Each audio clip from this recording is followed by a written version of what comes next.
I believe in traveling to a foreign country, but not the kind of traveling most people think about. I believe in leaving behind everything known and experiencing the unknown. I believe in casting off your old habits and social expectations and being thrown into a new situation. I did this twice, and each time I did it, I could feel my whole world shifting. My limited worldview was shattered and then rebuilt to encompass the new things I had found. The first time I left my home in California, I boarded an airplane headed for Burkina Faso. I was very young, and I had absolutely no idea what life in a little country in West Africa could be like.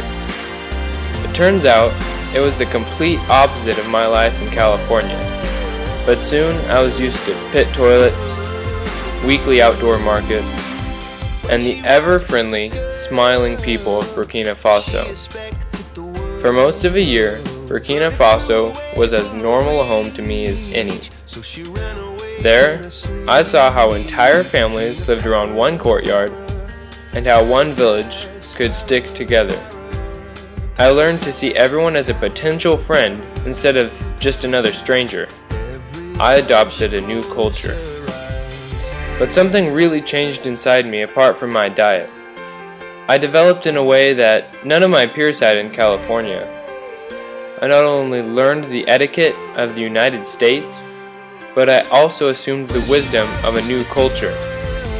I had something that I grew to find of infinite value, an experience that very few people enjoyed, but many envied. My peers may not have envied me for the right reasons, but without the experience that I had, they might never know what they really should have envied. The second time I left the United States, I didn't get quite as far.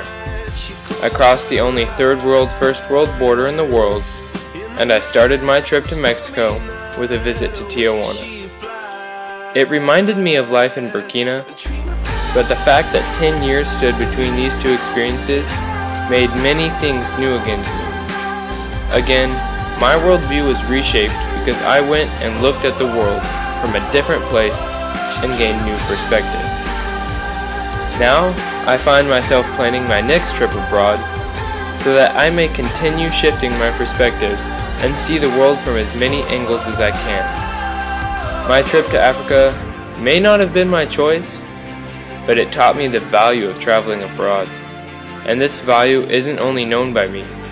My two sisters have both gone abroad to live for a year during their college experiences.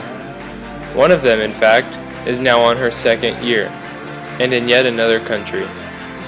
My family's foreign exchange student too has found great value in going to someone else's place and learning someone else's ways. The wisdom of another culture is plain to see up close when it had been undistinguishable from a distance. I can't imagine a life with only the knowledge of my hometown to shape it. The thought feels like ideological incest. That kind of sheltered thinking scares me. Take a risk, because no matter what, you can learn something from it. To break out of the comfort zone and expose the mind to a completely new world of ideas puts one back in the place of a child, causing one to pick up and learn more than would have been possible than if you stayed at home. To broaden horizons and fearlessly try new things. This, I believe,